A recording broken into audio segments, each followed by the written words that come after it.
sejahtera di dalam Tuhan kita Yesus Kristus. Untuk kesempatan yang indah ini, saya percaya bahwa kita semua yang hadir malam ini, bahwa kita merayakan akan hari kelahiran Tuhan kita Yesus Kristus. Maka dari itu, kesempatan yang indah ini, mari kita akan buka kebenaran firman Tuhan yang sudah kita lihat dan sudah kita saksikan, bahwa Yesus telah hadir. 2000 tahun yang lalu Dia telah lahir. 2000 tahun yang lalu Dia telah mati untuk dosa kita semua. Dan 2000 tahun yang lalu Dia sudah naik ke surga.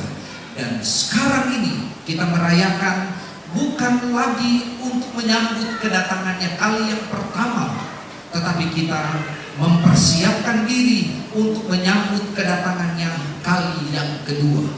Maka dari itu saudara, sejarah membuktikan orang-orang yang hidup di zaman pada waktu Yesus lahir, salah satunya adalah para kawanan gembala yang ada di padang Efrata pada waktu itu. Mereka mendapatkan pesan tentang kelahiran Yesus, dan mereka itu adalah orang-orang yang dapat menyaksikan bayi Yesus yang lahir.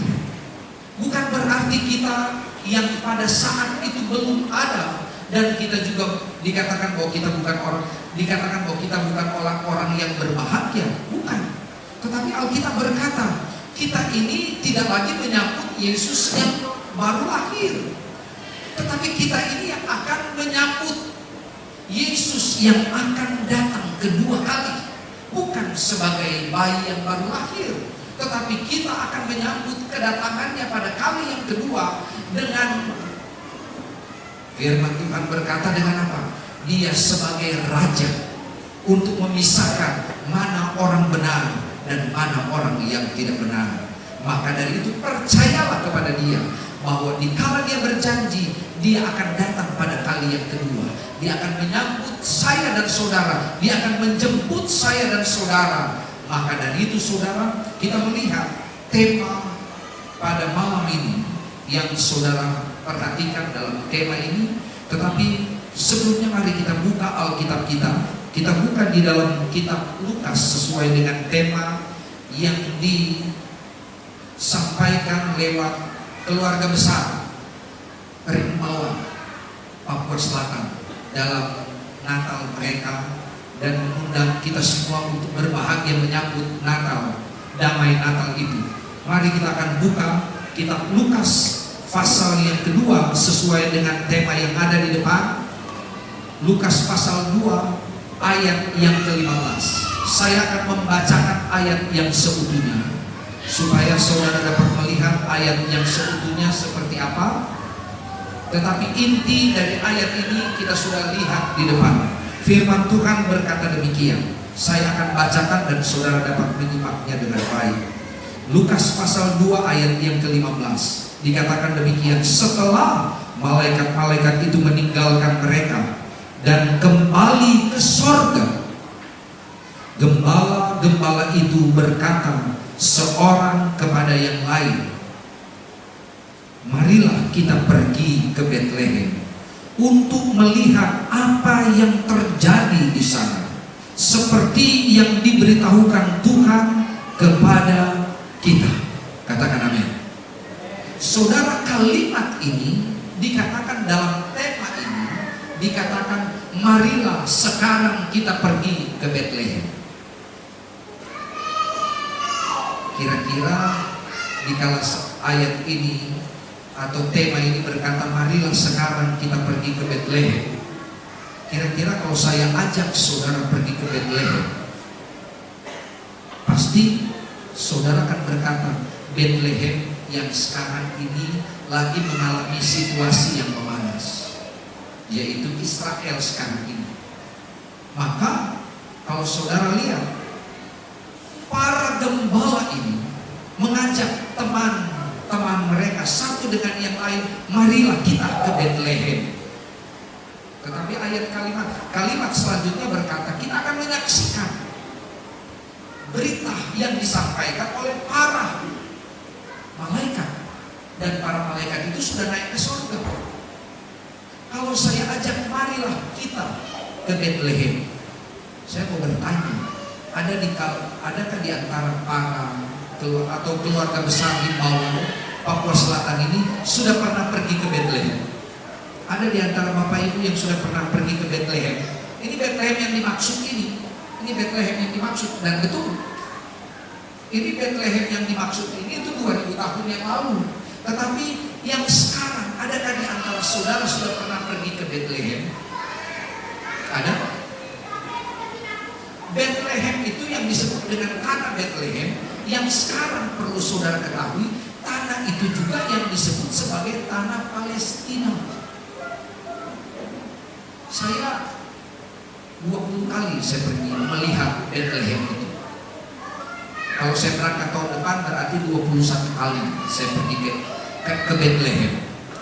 Dan Bapak Ibu yang dikasihi, di Bethlehem itu kita akan melihat sejarah tentang lahirnya Yesus, sejarah tentang di mana Yesus dibesarkan. Kita akan berada di satu tempat yang disebut dengan Padang Efrata, tempat di mana para gembala menyaksikan,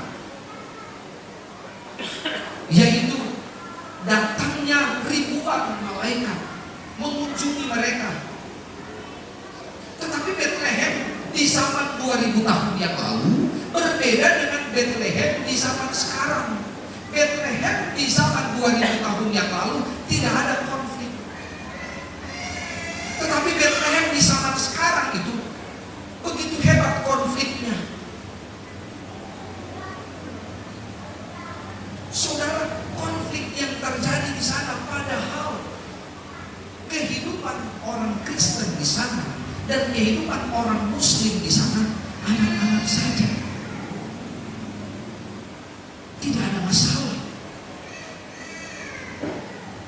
Kalau saya ada di Bethlehem, saya lebih banyak bertemu dengan para warga yang ada di sana, dan mereka keluarga, baik dari warga Muslim maupun dari warga Kristen.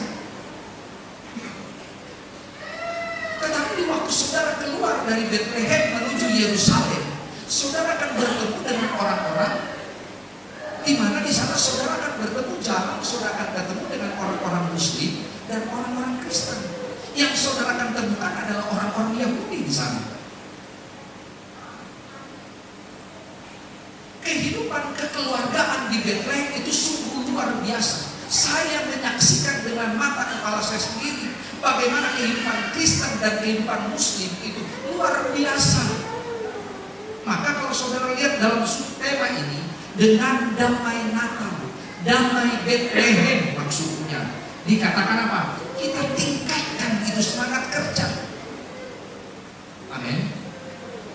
Semangat kerja itu kita harus utamakan. Dan di dalam kata semangat kerja ini dikatakan apa? Ada kekompakan. Bukan berarti semangat kerja kita sikut teman kita, di mana dia mau naik kita tusuk dia dari belakang. Bukan itu caranya. Karena itu bukan damai Natal. Itu bukan keadaan Bethlehem yang sesungguhnya. Saudara, sejarah membuktikan Bethlehem. Kalau saudara lihat di dalam terjemahan asli, kata Bethlehem ini dibagi dalam dua bagian, yaitu bait dan lem.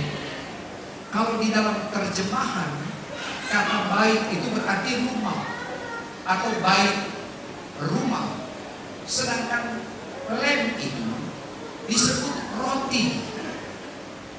Dalam terjemahan Yunani, kalau orang-orang Arab, mereka terjemahkan lem itu daging. Lem itu daging. Jadi Bethlehem itu artinya rumah roti. Kalau orang Yahudi, lem itu mereka terjemahkan gandum. Rumah gandum orang Yahudi. Orang Kristen rumah roti. Orang Arab rumah daging. Sama. Roti, daging, dan gandum. Rumah roti. Itu Bethlehem itu adalah gudang roti, gudang daging, gudang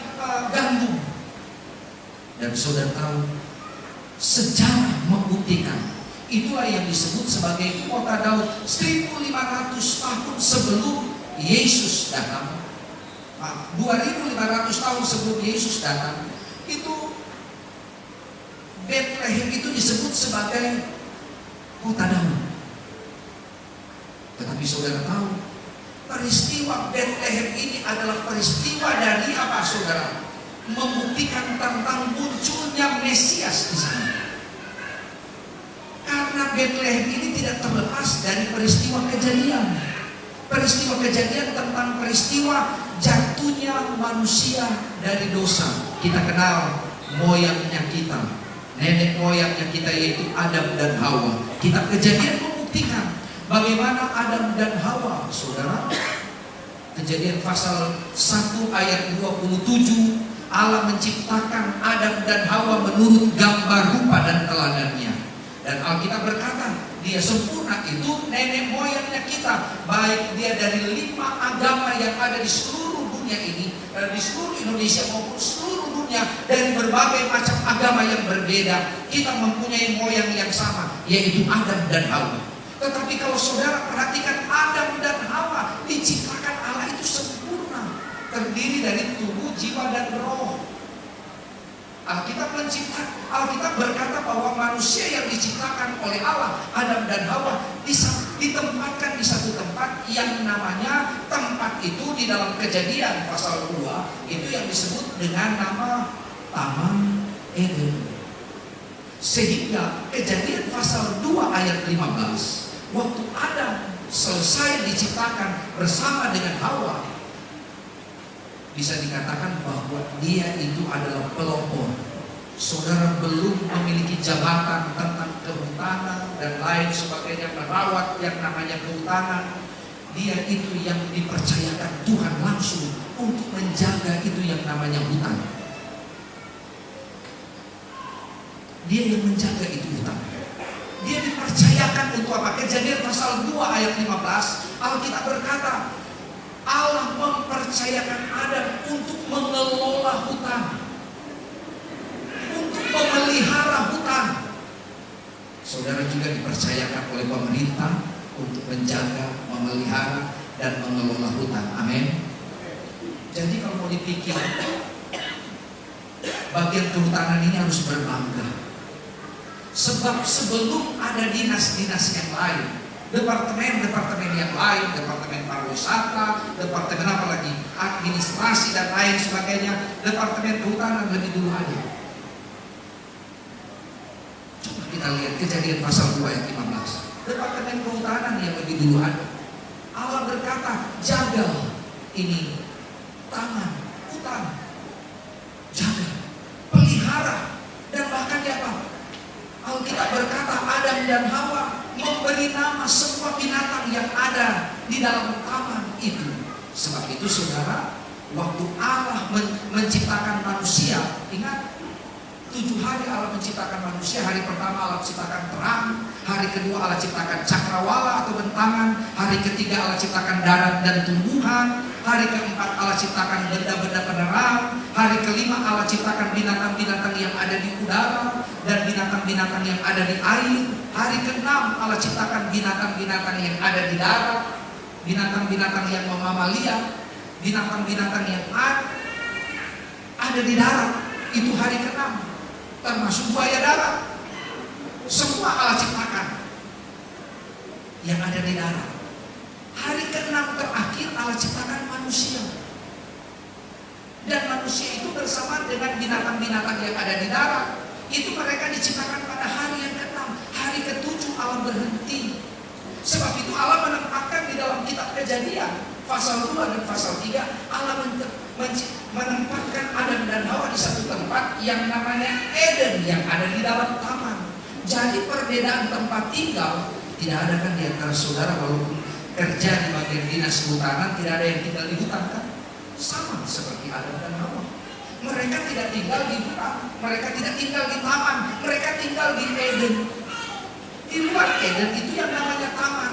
Maka tempat tinggal Adam dan Hawa itu yang namanya Eden. Sedangkan tempat tinggal binatang-binatang itu namanya taman.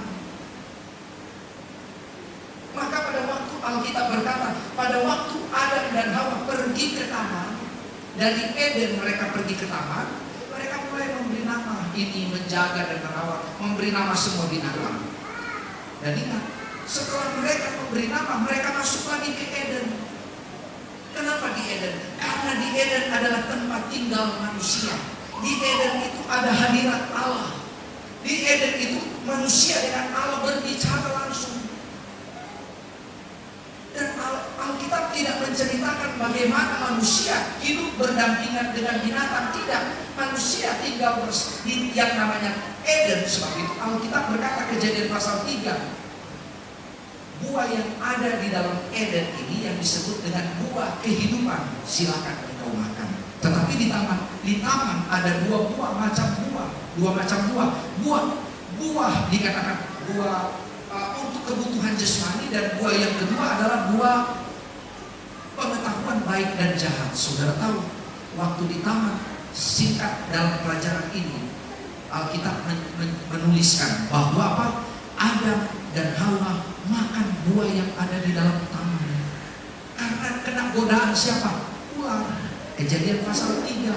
Ular yang menggoda. Kenapa ular yang menggoda? Berarti di dalam taman ada iblis. Alkitab berkata, mereka jatuh di dalam dosa pada waktu mereka ada di dalam taman. Mereka tidak akan berdosa kalau mereka ada di Eden. Selama engkau ada di dalam rumah Tuhan, engkau ada di dalam hadirat Tuhan, engkau tidak akan jatuh di dalam dosa. Karena apa? Imanmu terjaga. Tetapi di waktu engkau ada di luar hadirat Allah, ada banyak dosa sementara diperhadapkan kepada saya dan saudara. Maka Adam dan Hawa jatuh di dalam dosa, bukan di Eden, tetapi di taman. Kenapa bukan di Eden? Karena di Eden ada hadirat Allah. Kalau zaman sekarang, kalau saudara ada di dalam hadirat Allah, saudara memuji Tuhan, engkau tidak akan jatuh di dalam dosa. Tetapi pada waktu engkau keluar dari hadirat Allah, engkau akan jatuh di dalam dosa. Dan Kejadian pasal 3, Alkitab berkata, pada waktu mereka jatuh di dalam dosa, di dalam taman, waktu mereka mau masuk di Eden, mereka tidak bisa masuk lagi di tempat tinggal mereka. Karena apa? Mereka tidak kudus lagi. Mereka sudah jatuh di dalam dosa. Mereka tidak bisa masuk di Eden. Kenapa tidak bisa masuk di Eden? Karena di Eden ada hadirat Allah. Maka mereka tetap ada di taman. Maka di taman itu ada dosa. Saudara tahu, Alkitab menulis Kejadian pasal 3 ayat yang ke-15. Ini Lukas pasal 2 ayat 15. Kejadian pasal 2 ayat 15 menceritakan tentang Adam dipercaya untuk menjaga mengelola hutan. Kejadian pasal 3 ayat 15. Mereka, Alkitab berkata bahwa mereka dengan keturunanmu, karena engkau telah berdosa, keturunanmu akan menginjak kepala ular. Siapa keturunanmu? Itulah peristiwa Betlehem. Maka peristiwa Betlehem ini, kalau saudara berlihat, kelahiran Yesus Kristus, karena dia adalah keturunan yang akan menginjak ular itu. Di mana? Nanti disalib. Kepala ular itu remuk. Tetapi Alkitab berkata, marilah kita ke Betlehem.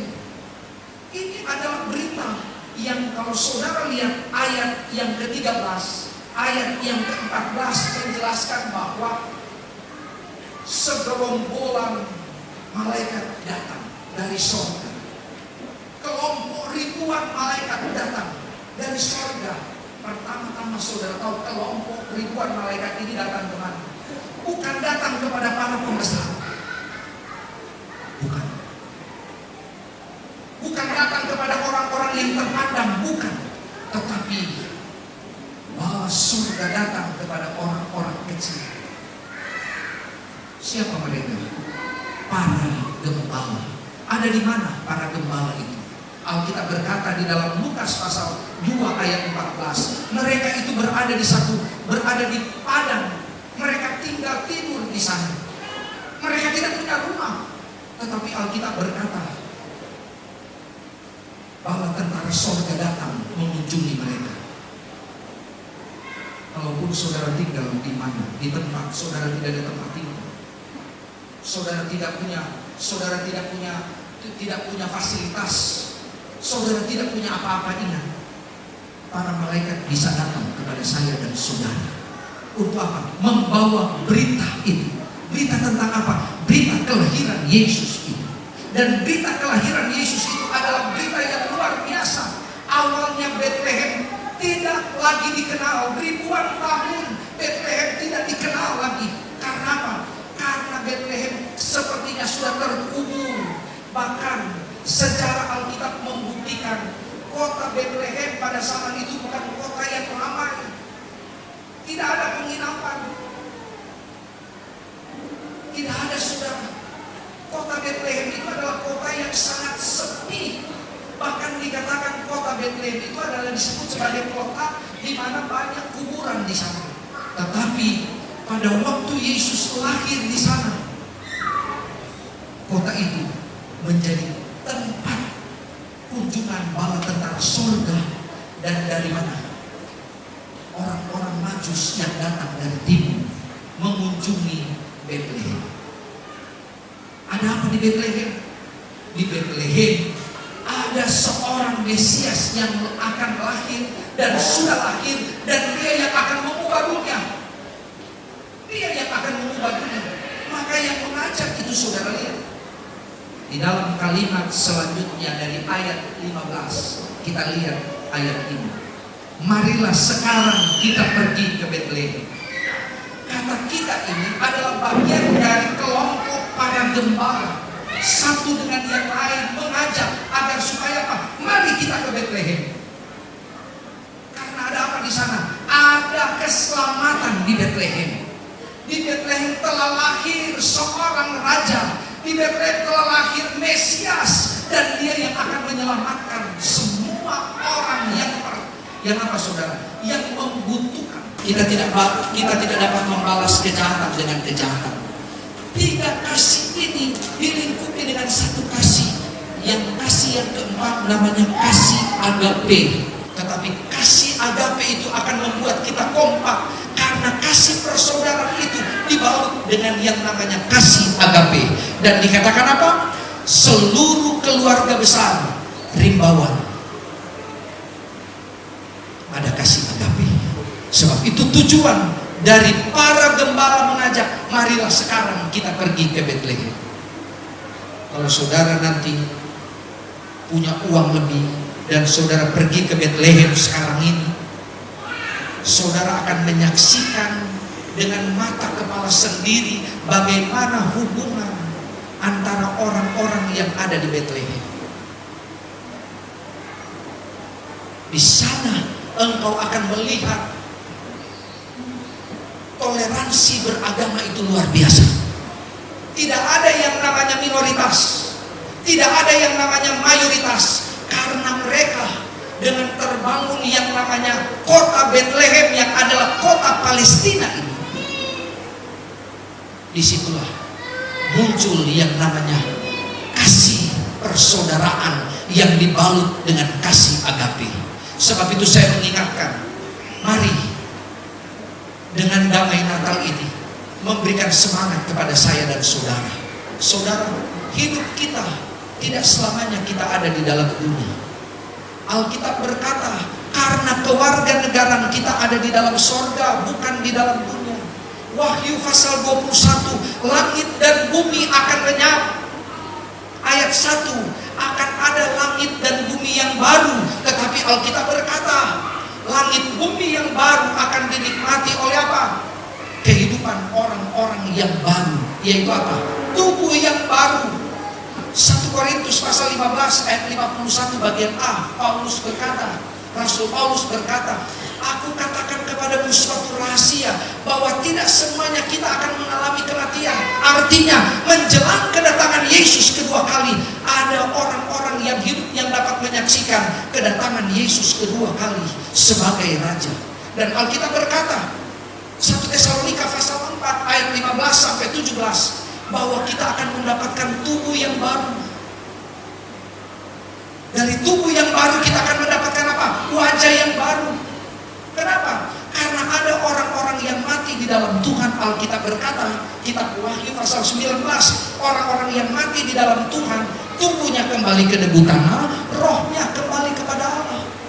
Ingat Adam dan Hawa, waktu mereka jatuh di dalam dosa, Alkitab berkata, saat engkau makan buah pengetahuan baik dan jahat itu, hari itu juga engkau akan mati. Dan Alkitab berkata, tubuhnya kembali ke debu tanah, tetapi rohnya kembali kepada Allah. Artinya, tubuhnya sesuatu yang fana, dia kembali ke debu tanah. Tetapi ada sesuatu yang ilahi di dalam diri kita, yang membuat saya dan saudara mahal di hadapan dunia ini. Bukan tubuh kita yang gagah, bukan tubuh kita yang cantik, bukan tubuh saudara yang punya jabatan, pangkat, dan kedudukan. Tidak, itu tidak berharga di mata Tuhan. Tetapi yang membuat saya dan saudara berharga di mata Tuhan, itu adalah sesuatu yang kekal di dalam diri saya dan saudara. Kejadian pasal 1 dikatakan ayat 27. Apa itu yang dimaksud dengan sesuatu yang kekal? Itu roh yang Allah berikan, nafas yang dari Allah Dia berikan kepada saya dan saudara. Maka nafas yang dari Allah yang disebut dengan ruah, roh, itu yang tidak pernah mati. Sebab itu kalau kita berdosa, tubuh kembali ke debu tanah, tetapi roh kita tidak akan pernah mati. Tubuh boleh tua karena dosa, tubuh boleh mati karena dosa, tetapi roh kita tidak pernah tua. Adakah di antara saudara roh bisa mati, bisa tua? Saudara mengenalkan roh saudara? Atau ada di antara saudara tidak mengenal roh saudara? Kalau mengenal tubuh saudara, di cermin saudara sudah tahu, oh saya itu, di foto saya itu. Jiwa saudara bisa kenal mungkin, karena di dalam jiwa ada pikiran, perasaan, dan keinginan. Iya kan? Saudara punya keinginan, suami saudara punya keinginan, oh itu suami saya banget. Istri saudara punya perasaan, saya sudah tahu perasaan istri saya, jangan pernah dikecewakan dia. Itu jiwa. Sekarang saya mau bertanya, saudara tahu enggak suami saudara punya roh? Saudara kenal enggak suami saudara punya roh? Istri saudara punya roh? Enggak kan? Mungkin dia sendiri tidak mengenal tentang rohnya. Tetapi Alkitab berkata, roh itulah yang disebut dengan kekal, yang akan menikmati surga dengan tubuh yang baru, berdasarkan 1 Tesalonika pasal 4 ayat 15 sampai 17. Dan Alkitab berkata, bukan hanya tubuh yang baru. Saya lihat waktu sudah, ya sedikit lagi. Bukan hanya tubuh yang baru, tetapi apa saudara? Wajah yang baru. Untuk menikmati apa? Wahyu pasal 21 yang disebut dengan 1000 tahun damai, menikmati semua yang dijanjikan Tuhan. Dan Alkitab berkata, ada Wahyu pasal 2 ayat 17. Saudara bisa buka di dalam Alkitab. Wahyu pasal 2 ayat 17. Bukan cuma nama yang baru, bukan cuma tubuh yang baru, tetapi apa? Nama yang baru. Saudara bisa lihat Wahyu pasal 2 ayat 17. Engkau akan diberikan nama yang baru, dan nama itu tidak diketahui oleh orang lain selain engkau sendiri yang tahu. Artinya apa? Cuma kita yang tahu, cuma saudara yang tahu. Sebab kalau di 1000 tahun damai atau sorga, kalau namanya sama semua, kira-kira bagaimana? Nama yang baru. Yang keempat, bukan cuma nama yang baru. Wahyu pasal 2 ayat 14, nyanyian yang baru. Nyanyian yang para malaikat bawah menyampaikan kepada para gembala. Nyanyian yang baru. Wahyu pasal 14 ayat 3. Kepadanya dikaruniakan nyanyian yang baru. Yang keempat, saudara tahu apa? Kota yang baru, yang disebut sebagai apa? Yerusalem baru. Wahyu pasal 21 ayat 2. Selain dari kota yang baru, saudara lihat yang terakhir, Wahyu pasal 21 ayat 1. Kalau tidak Wahyu pasal 21 ayat 1, atau Wahyu pasal 20 ayat 1. Langit bumi yang baru. Langit bumi yang baru tanpa apa? Ada lautan. Artinya langit bumi yang kita diami ini akan dilenyapkan. Kita selalu nyanyi, langit dan bumi akan lenyap, tetapi firman-Nya tinggal kekal. Karena Wahyu pasal 21, kita akan menikmati langit bumi yang baru, dengan tubuh yang baru, wajah yang baru, nama yang baru. Menjadi pertanyaan, di 1000 tahun damai yang ditulis di dalam Wahyu pasal 20, kita saling kenal tidak? Tetapi saya tidak jawab malam ini. Saya fokus kepada ini. Marilah kita sekarang pergi ke Betlehem. Kenapa kita harus pergi ke Betlehem?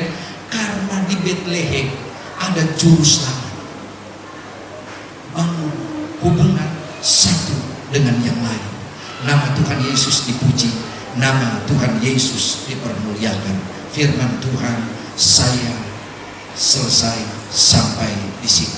Saudara tunduk kepala, saya berdoa. Segala puji dan syukur kami naikkan kepada Tuhan yang adalah juru selamat kami. Kami percaya firman Tuhan sudah kami bentangkan, kami sudah sampaikan kepada semua jemaat Tuhan, supaya dimanapun mereka berada, mereka tetap ada dalam jangkauan Kristus. Tuhan memberkati mereka, sehingga sebagaimana damai Natal ini mengajarkan kami, mengajarkan kami, mengajak kami mau mengevaluasi diri kami ini Tuhan, bahwa kami satu waktu akan menuju kepada satu tempat yang kekal. Begitu banyak orang menuju kepada kematian, tetapi akhir daripada kematian mereka tidak tahu arah keselamatan. Kami orang-orang yang percaya menyambut damai Natal itu di dalam Yesus, kami percaya bahwa Tuhan juga sementara mempersiapkan tempat yang indah buat kami. Kami berdoa, berkati buat pemimpin kami, mulai dari presiden sampai kepada wakil presiden dan para menteri, semua dari tingkat pusat sampai tingkat daerah, kecamatan, RT, RW, kami tetap serahkan ke dalam tangan Tuhan. Kami berdoa Natal ini yang sudah diselenggarakan oleh keluarga besar Rimbawan, Papua Selatan, Engkau memberkati panitia yang sudah melaksanakan semua tugas mereka, pekerjaan mereka. Engkau memberkati baik mereka yang ada di depan sampai mereka yang ada di belakang yang tak terlihat sekalipun, tetapi ada rasa di mana mereka dapat melihat bagaimana kerja mereka diberkati oleh Tuhan. Terima kasih Tuhan, semua kami umat-umat Tuhan yang ada malam ini, yang hadir malam ini, diberkati oleh Tuhan saja. Sebab itu Papua Selatan tetap ada di dalam tangan Tuhan saja. Kota Merauke ada di dalam tangan Tuhan. Tuhan Yesus memberkati. Terima kasih Tuhan, kami sudah berdoa, mengucap syukur hanya di dalam satu nama yang hidup, yang adalah Tuhan Yesus Kristus, Kepala gereja kami yang setia. Amin. Selanjutnya saya serahkan